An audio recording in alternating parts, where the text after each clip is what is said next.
जय गुरु जी संगत जी। गुरु जी के श्री चरणों में कोटि कोटि प्रणाम।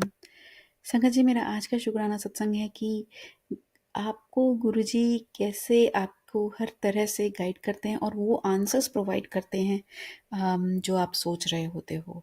अम, मैंने एक्चुअली कुछ समय पहले ऐसा सोचा था कि मुझे गुरुजी थोड़ा स्पिरिचुअलिटी में थोड़ा गाइड करें। मेरा इंटरेस्ट वहाँ पर है, तो गुरुजी मुझे वो करते हैं। मेरे पास ऐसे ऐसी चीज़ें आती हैं गुरुजी के टाइम की संगत के कि जिनके सत्संग ऐसे होते हैं जो स्पिरिचुअलिटी से रिलेटेड होते हैं। उससे पहले डिफरेंट आते थे, तो जब से मैंने गुरुजी से प्रार्थना करी तो ऐसा होने लगा। और अभी रिसेंटली कुछ ऐसा हुआ कि अम, मैं मतलब लाइक ये सोच ही रही थी कि मेरे एक्चुअली जो सुबह मैं बहुत परेशान हो जाती हूँ। ये मैंने पहले भी सत्संग शेयर किए हैं कई कि I am still struggling with the sleep.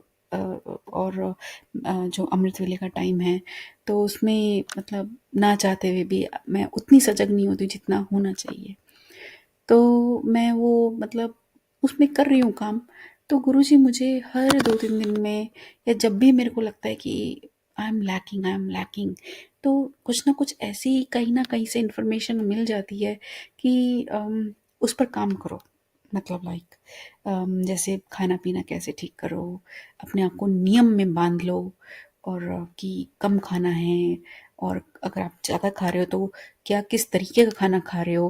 मतलब छोटी से छोटी बातें कि ये नहीं खाना, वो नहीं खाना, या ऐसे खाना है, इतने बजे खाना है, और अगर इतनी क्वांटिटी है तो, और फिर भी अगर ऐसे आपको लाइक अपने अपनी बॉडी को एनालाइज करो, अगर फिर भी आपको ऐसा लगता है कि मन में नींद आ रही है, ये कुछ भी हो रहा है, भारीपन लग रहा है, तो आप ये ट्राई करो। और किस तरीके का फूड खाना है वो बताया है।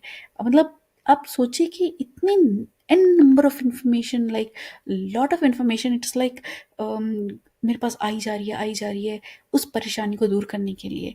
और हाँ, अगर नहीं करोगे तो वो भी मतलब कि क्या क्या खोगे, तो कॉन्सिक्वेंसेस भी मतलब बताए जाते हैं। तो जैसे एकदम इट इज़ लाइक कि आप मतलब ऐसा लगता है जैसे गुरु जी के सामने ही बैठे हो और वो आपको समझा रहे हैं। जैसे एक टीचर होता है ना गुरु, कि वो योगा योगा योगा नहीं किया तो ये होगा, तो it is up to you now.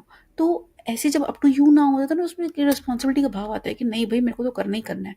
तो मतलब गुरु जी चाहे वो फिजिकली सामने इन आँखों से दिखते नहीं है, मगर जो उनकी प्रेज़ेंस है ना, वो उससे भी ज़्यादा सॉलिड है।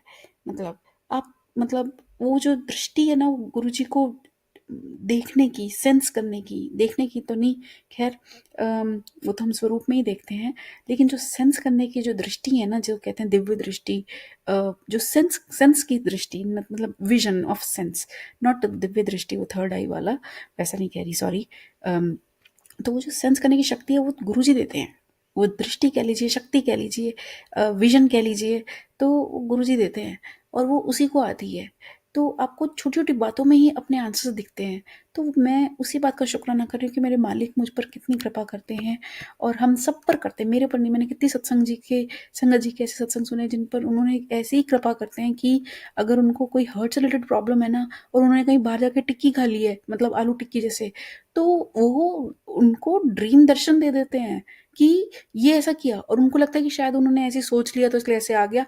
तो वो उनके जो मतलब किसी और संगत जी को बोलते हैं ड्रीम में आकर के कि उसको बोलो कि उसने ऐसा टिक्की क्यों खाई, गंदा क्यों खाती है, ये गंदा क्यों ऐसे खा रहे हो। तो मतलब आप सोचिए कि गुरुजी का प्यार, बस आपको उनसे प्यार करना है, उनके वचनों पे चलना है, कोशिश करनी है। 100% नहीं चल पाते हैं, मैं जानती हूँ ये बात, मैं तो नहीं चल पाती हूँ, मैं तो बहुत नालायक हूँ। लेकिन अगर आप उस मतलब कोशिश भी करते हो ना, तो गुरुजी उसका शक्ति और सामर्थ्य भी देते हैं। तो कोटि-कोटि शुक्राना मालिक, बहुत-बहुत शुक्राना। इस योग्य तो नहीं थे आपकी कृपा के, लेकिन आप वाक़ई बहुत कृपालु हो प्रभु। आप बहुत कृपालु हो। अपनी कृपा सब पर बनाए रखिए, सब पर अपना आशीर्वाद बनाए रखिए, और भूलों के लिए हमें सबको क्षमा कीजिए। इस समय क्या, हमें तो हमेशा आपके आशीर्वाद की आवश्यकता है, मगर अभी बहुत बहुत ज़्यादा लोगों को आवश्यकता है। सब पर कृपा बनाए रखिए मालिक। जय गुरु जी, शुक्राना गुरु जी।